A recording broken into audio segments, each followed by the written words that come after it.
Morning, my name is Officer Lewis, Officer Don Lewis from St. Louis Park Police Department.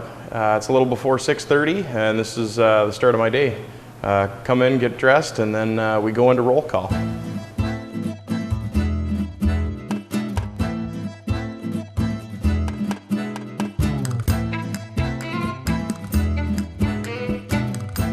As far as addresses to watch, looks like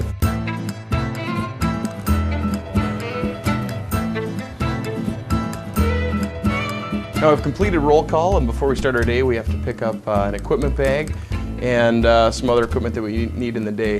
One of those pieces of equipment is the new tasers. So we come in and grab a taser, be sure to take the cartridge out so it doesn't fire, and we check to see how much of a charge it has left. So you can see here it has 54 left. We can use them all the way down till they have a 20% charge. So check that to make sure it's good, and then just holster that and start our day. And then the next part of our equipment is just finding an equipment bag. These go in each and every one of the squad cars. They include this emergency kit with water and extra magazines in case of something really violent nature pops out, an OSHA-approved traffic vest, some report forms, one digital recorder, one digital camera. These are all things we use for collecting statements and photos of evidence at crime scenes prior to crime lab coming out. Then the other piece of equipment that we have in this black case is a PBT. Check in case we deal with anyone with alcohol-related issues and check and see what their level of their alcohol concentration is. So, then also in each of our bags has a key, which has various master keys throughout the city, key fobs and such to get into city buildings. It's pretty much the keys to the city. So now we're going to go out and jump in the squad car and start our day. As we go out in the morning to our squad cars, each of our 4 districts of our city carry a different number, 1, 2, 3, 4. 4 being the south side of the city, which is the one I'll be patrolling today, and I drive a squad car marked 4 for the 4 or southern district. We check our trunk, make sure we have all our forms, stow our duty bag, make sure we have flares or fusees as they're called for road violations later on today. And then we also check for the oxygen levels in our O2 tanks to make sure they're full prior to going on any medical calls, and they are stored right in here. This is our vest cooler, and today's like today where it's hot and humid, going to be heat index around 100. State patrol officer actually invented this creation, which hooks up to one of the central air conditioning vents, and the other end hooks into our vest and blows the air conditioning right down into our vest to keep us cool during the day. So hot summer shifts is a great tool to have. Some of the other pieces of equipment that we have in our squad cars include our radar detectors, which are mounted on the dash just as the readout. Here's the front one, and the back one is in the rear window. As you can see, they're much smaller. These are about a third of the size of the ones that we had when I started here 10 years ago. In addition, we have our MP5, which is a semi-automatic, I guess we'd call it rifle. Have a double stat magazine. Each one holds 30 rounds. This is for something, you know, a doomsday situation or something very violent happens where we need that, other than just our pistol.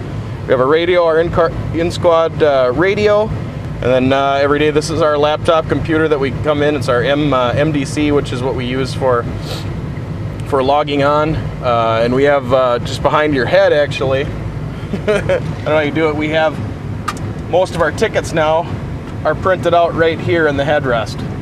So later on we'll see if we can get one of those in action. When we run plates and stuff like that, because the MCD Talks now has an Audible software, so tells us everything that's going on. So how does something like the road construction, how does that affect your day-to-day patrolling as you're doing stuff around? Well, a lot of times if the, depending on how complex the project is, usually motor vehicle accidents ensue after that. Any type of road construction throws people out of their kind of daily routine. When you're patrolling, what are you looking for now? In St. Louis Park, we bid our district for the year. So I work the south side of the city for the entire year. So there's a lot of neighborhoods that I have knowledge of kind of some of what the norms are, as much as you can get by driving through on a regular basis. So if things stick out, suspicious vehicles, one of the biggest things we always stress when we go to like neighborhood meetings and stuff, or talks and stuff like that, is basically letting neighbors know that they're the best eyes. They're the best eyes for us, because they know what sticks out in their neighborhood, what shouldn't be there, what is abnormal, and we always tell them, when you see something like that, if you see a car that is odd, or it's never parked there, give us a call, have us check it out. Day shift is in the summers, they can become long shifts, work 10 and 12-hour days. Just wearing the vest and the dark blue warms you up, but the hours are nice. It's good for personal life, for family life. The call load is different from the night shifts, more past action type of crimes. People find stuff that was broken into or stolen from the night past. So it's a lot more report crimes as opposed to in progress, which is usually what they deal with a lot more on the middle shift or the overnight shifts. The other pluses involved is the good thing with police officers, when we do work our 10 and 12-hour shifts, we do get more days off. So I just came back from having 4 days off, which is a nice stretch of days, and that was my regular rotation. Work 4, have 4 off. We usually go back and forth working 3 on, and then we have 3 days off. I always start at 6:30, and then I either get off at 4:30 in the afternoon, or like shifts like today, I'll be working a 12-hour shift, so I'll be getting off at 6:30 this evening. And then as far as our middle shift, they come in at 4, and they work 4 p.m. to either 2 a.m.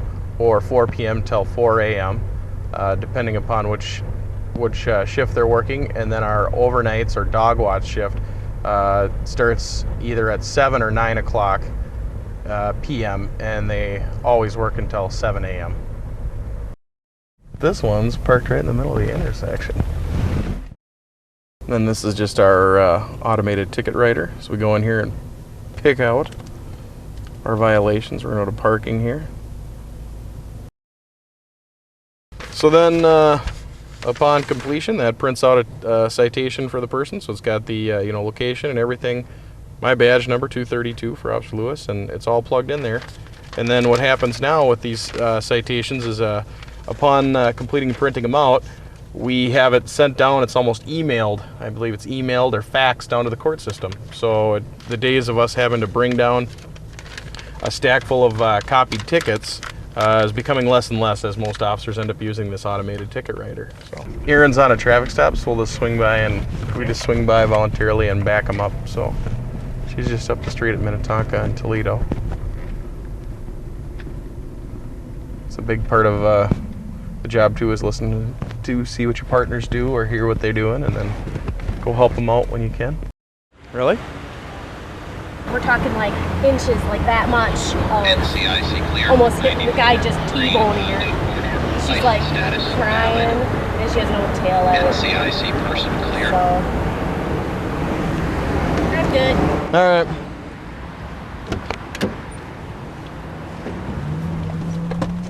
If she were to indicate that maybe she was concerned about the driver or the occupants, she would have indicated to me like, hey, why don't you hang around? Then I would be standing outside of the car, or I'd approach the vehicle with her. If someone was going to do something sketchy, usually it's a good deterrent. You just drove by some construction workers that gave you a wave. Do you see a lot of that, people waving at you during the day? Yeah, actually, most of the city workers do. All the city workers, usually we wave or gesture towards each other. And a lot of the day shift, a handful of residents too every day will wave, or ones that you see normally.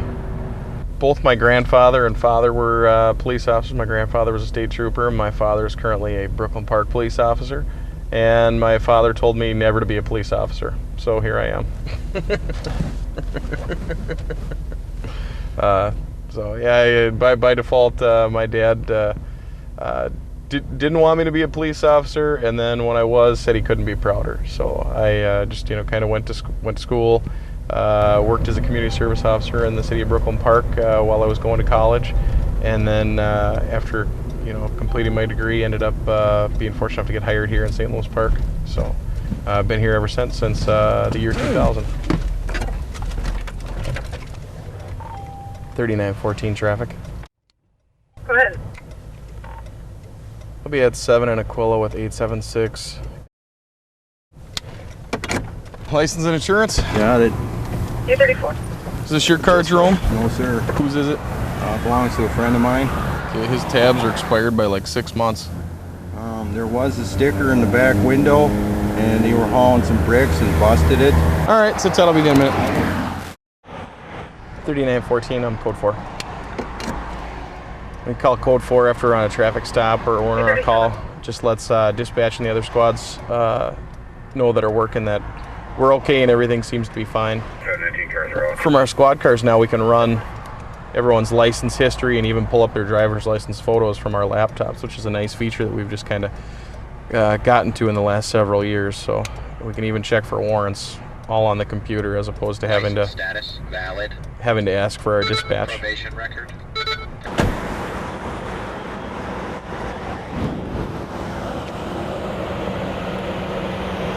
All right, Jerome. That doesn't look good, buddy.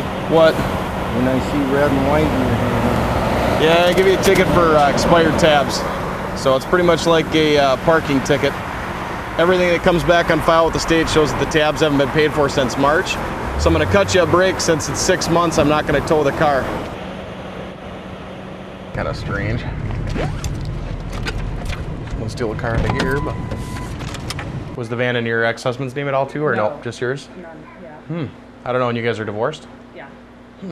I wouldn't see that they'd have any right to anything that it's not in his name, and you guys aren't still married, or, you know, even if you were separated, you could still be considered marital property. Okay. Are you able to get a hold of your husband, ex-husband, and ask him? Yeah. Why don't you call him and ask him? Is there anything you think he would answer the phone if you called him now? He might, yeah. Why don't you try and just check and see before I get all this filled out? Maybe he knows something. Asking him, though? Just ask him, say, hey, the van's gone. Doesn't look like it was broken in. Does this have anything to do with the mortgage? Just tell him you got that paperwork. And I'm assuming that if we find who stole your vehicle, you're willing to prosecute, right? Yeah. Okay. And I just need you to sign right here that basically says that everything that I put down and everything you told me is true and correct, and then I can bring it up to our dispatch and have it entered as a stolen. Okay. So now what you need to do, Bonnie, is call that 21st Century Okay. and give them the heads up that the van was stolen. Okay. And then I honestly don't know what the protocols are Okay.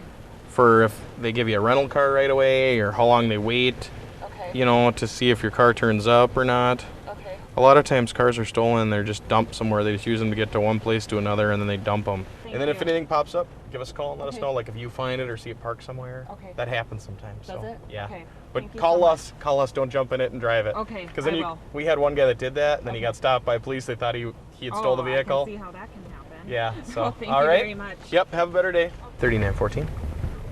Go ahead. I'll be clear to the scene around 17 to get the vehicle entered. 9:58. Oh, God. Good day, sir. Need you to enter this for me.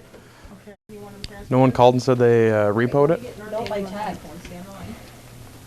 She said she got paperwork from her husband that they defaulted on their mortgage and like second loan or something like that. But I can go in here and grab some forms with Officer Merwin. Hi, Mike. Hey. How is it working the power shift 10 to 6 Monday through Friday? License status suspended. 24-year-old male. NCIC person clear. No warrants, just suspended. So does that warrant any activity? No, not here with the thing. What we usually try to check is see if there's any warrants, and we can just go into the hotel. We ask them which room they're staying in, and we end up arresting them. We've done that a handful of times. Just go run plates, see who's in there. Oh, they have a warrant. And just go say. I'll be stopping an unlicensed white Nissan Altima. The entrance ramp south 100 from 7. Got your license and insurance proof on you? Yep. Some company vehicle. Dealership. How come you don't got a dealer plate on it? Didn't know he Didn't grab one? Hey, you got no dealer plate, no temp sticker, brother. Is this your current Anderson Chaska? Yeah. Okay. You got an insurance card from the work that covers the I car? had it in here, NCIC person clear. License status valid. Find that insurance? No, I don't have. All right, brother, if you're gonna drive cars around, you gotta make sure you got dealer plates on you. You gotta make sure you got insurance from the work. You know that, I'm sure. How long you worked for the a while? I thought I had it in here. Yeah, make sure you have it, especially make sure you got a plate, dude, because technically if I wanted to go by the letter of the law, I could impound your vehicle as an unlicensed vehicle. You know what I mean? Yeah. So just take care of it, all right? Have a good one. 3914, I'll be clear warned. For a phone report. She's in a nursing home in Robbinsville right now. Needs to make a theft report. Her tenant at her home in St. Louis Park used her ATM card. What's that for?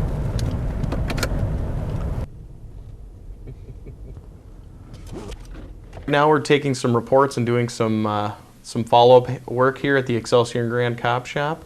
We have several different cop shops within the city of St. Louis Park. This is the one for the South District, the one that I patrol here at Excelsior and Grand. A little substation has phones, printers, computers, almost all the equipment that we need to do any type of reports or follow-up work can all be done at one of our substations. It allows us to stay within our district for longer periods of time as opposed to going back to the police department. Then we also end up meeting a lot of contacts while we're here and have people walk in and approach us with questions, concerns, and comments also while we're here. Hey, this is Officer Lewis calling you from St. Louis Park Police Department. Great. What's going on? In that time, he stole $1,600 from my ATM account. Okay. Does your ATM account require a PIN? It does, and it was my birthday. So stupid me didn't ever realize she knew it. I never told her it. Well, we just cleared our lunch break, and our policy allows for 2 officers to go out, check out for meals at any one given time, so that way we have coverage around the city.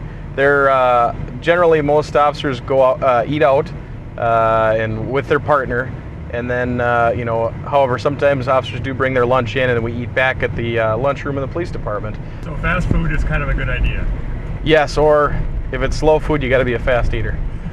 I guess I've had several complaints the last several days of this thing having a malfunctioning car alarm. So one of the neat things about our laptops here is when we're out on calls, we can actually add information to our calls by ourselves. So the dispatcher, whoever called in, didn't supply the license plate. If this is a recurring problem, I can just add the license plate now, so in the future, if we come back out, we'll know that it is a repeat problem. Then if it comes down to it, we can track down the registered owner and issue citations for noise. So currently the alarm's not going off. We'll wait here for a little longer, but if it doesn't go back off here in a couple minutes, we'll be clear. And then additionally, I also have a secondary cop shop that I can go to on the south side, which is in the Meadowbrook apartment complex.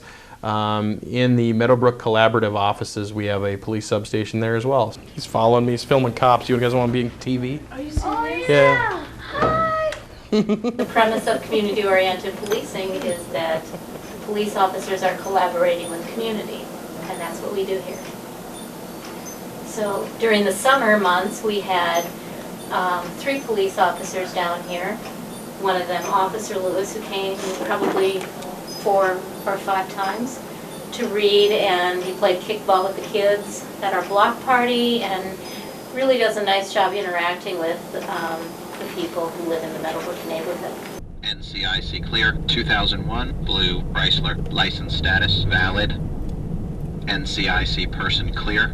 Today is a very slow shift. Usually it's much busier, just with calls, be it medicals, fire alarms, things of that nature. But we've been on the move, and how many miles have we put on so far today? 58.8. So we've been on since 6:30. It's 2 o'clock now. So we're on pace for a good 75, maybe 80 miles in a 12-hour shift. We've driven around the city. So I got it emailed and printed out here, but I got busy at the end of last week. But yeah, I'd like to get that ordered, and then the second part of that would be September 14th. It's going to be our staff meeting. Okay. You and Merwin are both working. Okay. Can you prepare about a hour? Half hour? Sure. I can do a half hour because it's everything that we're going to give you guys anyways, or give the sergeants, is going to be grenade canisters, burning stuff. So basically it'll be wear a glove and don't touch it. And for you to view on the website in case someone else, because if she goes, she claims a friend of hers went to your web space, they got the same boyfriend now, or ex. Oh. So the one had a kid with the other one, and now she went back to the other one, and her. I gotta swing by an address on Texas to get a signature, and it's on the way, so I'll just be delayed 2 minutes. All right, I'll talk to him, then I'll meet you there. We're in 14 mile. Whoa, 3 cars? 3 and 14, 10 4. 2, it's a buddy stopping to help him. He's got a flat tire, and his spare is flat. So his buddy's gonna see if he can fix the tire for him or borrow him a spare tire or something.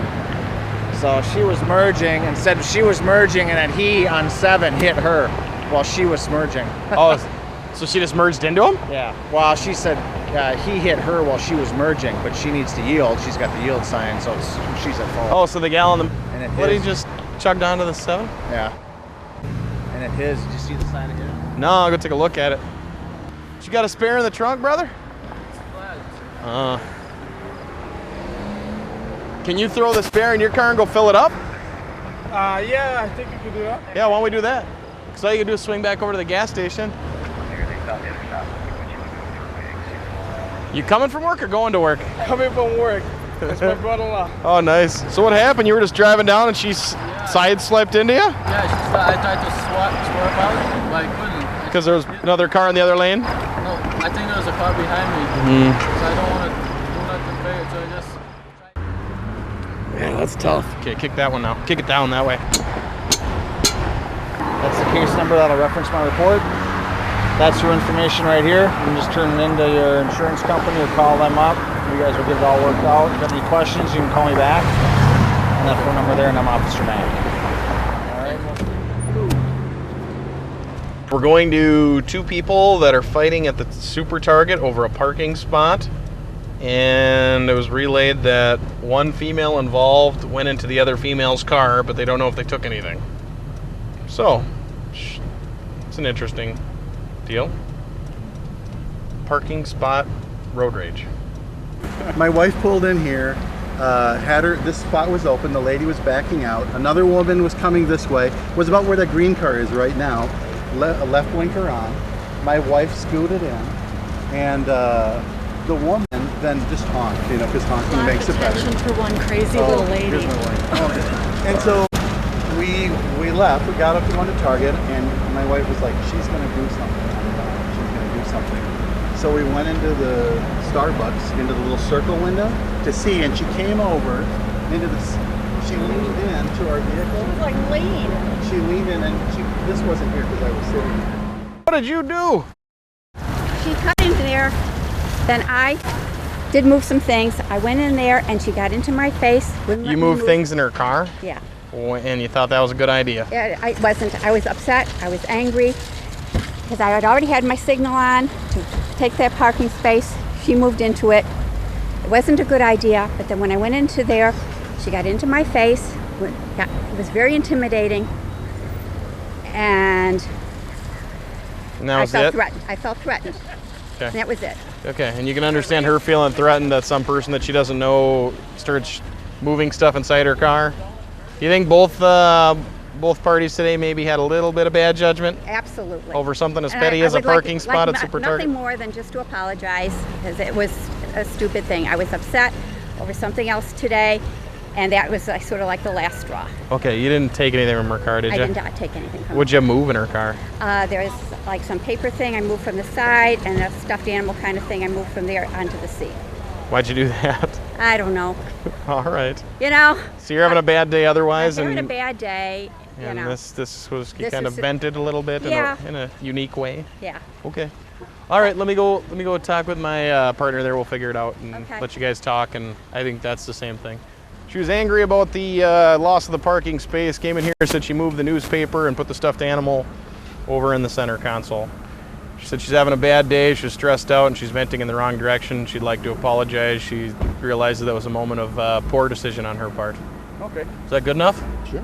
All right, ma'am, if you want to say you're sorry. And I apologize. I'm having a bad day.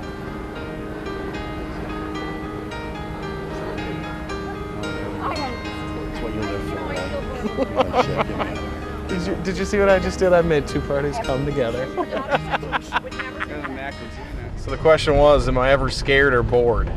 I'd say sometimes, as in all jobs, you know, if you have a slow day, like today's kind of picked up in the last little bit, but when you have not a lot of calls to go to and you don't find a lot of stuff to do self-initiated, sometimes you do find yourself a little bored. But the good thing about being a police officer is that we have the freedom to rove around and range around and find ourselves in something. So usually the boring or dull moments are usually bring you into some more self-initiated activities, which usually puts you back into being busy. So as far as being scared, I think there's a lot of things that we have to do, and we just have to do it. So you know, I think it's just human nature that there are some things that you do get, you know, the hairs on the back of your neck stand up, and I guess you'd have to say that you would attribute that to being scared. I've been in a couple instances where I worked in narcotics where we went in on with people that we knew had guns and we thought they might do something harmful to us. And yeah, those situations are quite a bit hairy, and you are really alert and really on edge, and you can remember almost everything. And I've had two you know, hair-raising incidents while working patrol earlier in my career. I had one night where a guy that was high on meth, I was just responding to a noise complaint about someone yelling, and when I got there, I come up to a guy running around the corner and pointing a rifle at me, high on meth. So for a second there, yeah, you get a little startled, and you know, your training kicks in, you respond and do what you have to do, which was me pulling my gun back out and ultimately taking the guy into custody. But you always that's why we do plenty of training to stay on top of stuff. We always watch for crime trends and try to adapt to any type of techniques that maybe criminals are using in today's society. And you just got to go back to your training, and a lot of it is just your instincts and your reactions that you develop through that training. I love working for the city of St. Louis Park. The reputation kind of precedes itself as known as a progressive department, very enforcement based, and also known for having a good tie and relationship to the community. So I've had enough experience thus far in my career to rotate while working some investigations, doing some training of new police hires, and being on the department's emergency response unit that I've had quite a bit of variety. So I really like it. I feel fortunate, and I enjoy the challenge of coming in every day and not necessarily knowing what my daily tasks are going to be and going out and adapting to whatever we have. So today was one of our more slower going, easier days, so to speak, but still a bunch of different things that you probably wouldn't have expected. Put 107 miles on the squad car today, driving throughout the city of St. Louis Park. Each day I have to go in and complete a daily log sheet with all the activities that we did today, how many miles we put on the car, how much gas we filled it up with. And other than that, we're out of here in 2 minutes, and we'll be changing and getting on my way home.